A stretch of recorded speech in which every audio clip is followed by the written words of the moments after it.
ইবলিস যদি অহংকার না করে আদম আলাইহিস সালামকে সিজদা করত, তাহলে ইবলিস জান্নাতে আদম ও হাওয়া আলাইহিস সালামকে কুমন্ত্রণা দিয়ে গাছের ফল ভক্ষণ করাতো না, এবং আল্লাহ শাস্তিস্বরূপ আদম ও হাওয়া আলাইহিস সালামকে দুনিয়ায় নামিয়ে দিতেন না। তাহলে আদম ও হাওয়া আলাইহিস সালাম কোথায় বসবাস করতেন? আর শয়তান আমাদের শত্রু হতে পারত কি? এসব প্রশ্নের সঠিক উত্তর আমরা কুরআন হাদিসের রেফারেন্স সহ আলোচনা করব ইনশাআল্লাহ। সম্মানিত দর্শক মণ্ডলী, নিত্য নতুন ভিডিও পেতে আমাদের ইসলামের বাতিঘর ইউটিউব চ্যানেলে সাবস্ক্রাইব করে পাশে থাকুন।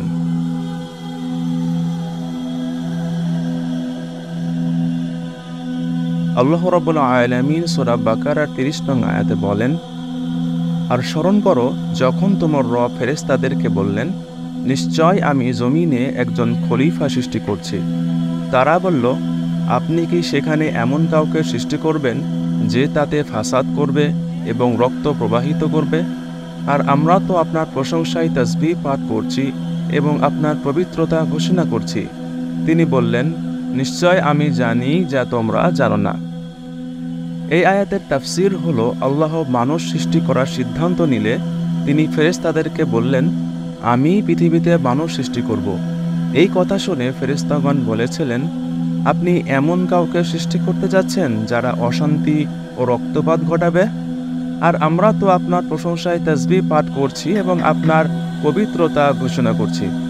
অর্থাৎ ফেরেশতাগণ বুঝিয়েছেন, আমরা তো আছি আপনার ইবাদত করার জন্য, তাহলে কেন নতুনভাবে কাউকে সৃষ্টি করতে যাচ্ছেন? প্রিয় দর্শক, এই আয়াত ও তাফসিরে স্পষ্টই বোঝা যায় যে আল্লাহ পৃথিবীতে তার ইবাদত করার জন্যই মানুষ সৃষ্টি করেছিলেন। আল্লাহর সাথে ফেরেশতার এই কথোপকথনটি ঘটেছিল আদম আলাইহিস সালামের সৃষ্টির অনেক পূর্বে। এর অনেক পরে যখন আদম আলাইহিস সালামকে আল্লাহ সৃষ্টি করে জীবন্ত মানুষে পরিণত করলেন, তখন আদম আলাইহিস সালামের জ্ঞান বুদ্ধি দেখে আল্লাহর আদেশে ফেরেশতাগণ আদম আলাইহিস সালামকে সিজদা করলেন। কিন্তু সেখানে উপস্থিত থাকা ইবলিস আদম আলাইহিস সালামকে সিজদা করল না। সে অহংকার করে আল্লাহর আদেশ অমান্য করল। ইবলিসের এই অহংকার ও অবাধ্যতা একটি আকস্মিক ঘটনা ছিল। এটি আল্লাহর কোনো পূর্ব পরিকল্পিত কাজ ছিল না, কারণ ইবলিস ছিল জিন জাতির মধ্যে একজন পরহেজগার বান্দা। আল্লাহ মানুষ সৃষ্টির প্রায় ২০০০ বছর পূর্বে জিন জাতিকে সৃষ্টি করেছিলেন। ইবলিসের ইবাদত ও পরহেজগারিতার জন্য আল্লাহ তাকে ফেরেশতার মর্যাদা দান করেন এবং ফেরেশতার দরবারে জায়গা দেন। আল্লাহ তাআলা মানুষ ও জিন জাতিকে ভালো মন্দ ও সত্য মিথ্যার বিচার বিশ্লেষণের জ্ঞান দিয়ে এই পৃথিবীতে পরীক্ষার জন্য পাঠিয়েছেন, যা নূরের তৈরি ফেরেশতাদের এই জ্ঞান প্রদান করেননি। এজন্য ফেরেশতাগণ সর্বদা আল্লাহর কাজে নিয়োজিত থাকে এবং সর্বদা আল্লাহর ইবাদতে ব্যস্ত থাকে, যারা কখনোই পাপ কাজে লিপ্ত হতে পারে না, কারণ তারা মানুষ ও জিন জাতি থেকে ভিন্ন একটি সৃষ্টি। যখন ইবলিস আল্লাহর অবাধ্য হলো, তখন ইবলিসের বিচার বিশ্লেষণের জ্ঞান ছিল তার পাপের জন্য তওবা করার, কিন্তু সে তওবা না করে অহংকার করল ও অস্বীকার করল। আল্লাহ যখন তার থেকে ফেরেশতার মর্যাদা কেড়ে নিলেন এবং সেখান থেকে বিতাড়িত করতে চাইলেন, তখনও ইবলিসের সময় ছিল তওবা করার। কিন্তু সে উল্টো আল্লাহকে চ্যালেঞ্জ করেছিল এবং বলেছিল, আল্লাহ যেন তাকে কিয়ামত পর্যন্ত সময় দেন, যাতে করে সে আদম সন্তানদের জাহান্নামে নিয়ে যেতে পারে। দয়াবান আল্লাহ তার আরজি কবুল করলেন এবং সাথে এটাও বললেন, তিনি যুগে যুগে নবী রাসূল পাঠিয়ে আদম সন্তানকে হেদায়েতের পথ দেখাবেন। এরপর সে সেখান থেকে বিতাড়িত হয় ঠিকই, কিন্তু আল্লাহর থেকে চেয়ে নেওয়া দীর্ঘায়ু ও মানুষকে প্রমন্ত্রণা দেওয়া শক্তি সর্বপ্রথম ব্যবহার করে আদম ও হাওয়া আলাইহিস সালামের উপরে। এর ফলে আদি পিতামাতা শয়তানের প্ররোচনায় আল্লাহর অবাধ্য হয় এবং আল্লাহ তাদেরকে দুনিয়াতে নামিয়ে দেন।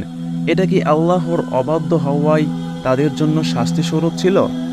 প্রিয় দর্শক, আমরা ভিডিওর প্রথমে একটি আয়াত উল্লেখ করে বলেছি যে আল্লাহ মানুষকে সৃষ্টি করেছেন পৃথিবীতে প্রেরণের জন্য।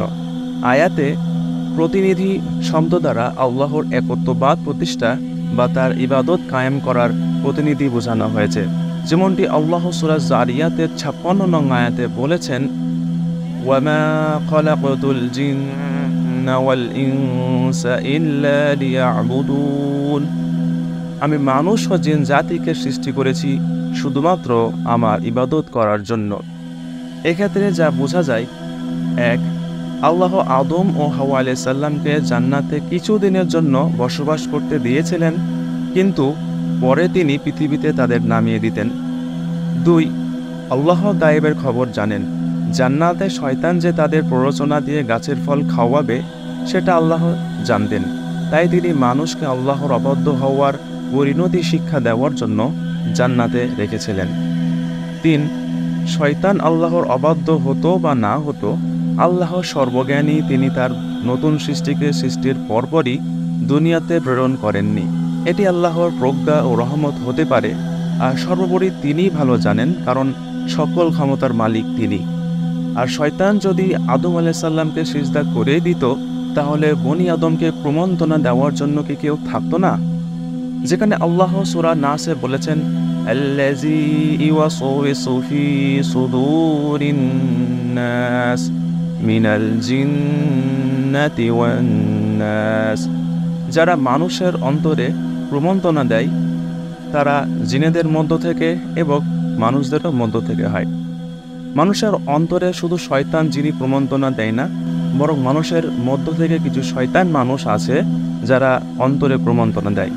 এছাড়া জিন জাতিকে প্রমন্ত্রণা দেওয়ার জন্য তো অন্য কোনো স্পেশাল মাখলুক ছিল না, তারপরেও তারা পরস্পর ফিতনা, ফাসাদ ও রক্তপাত ঘটিয়েছিল।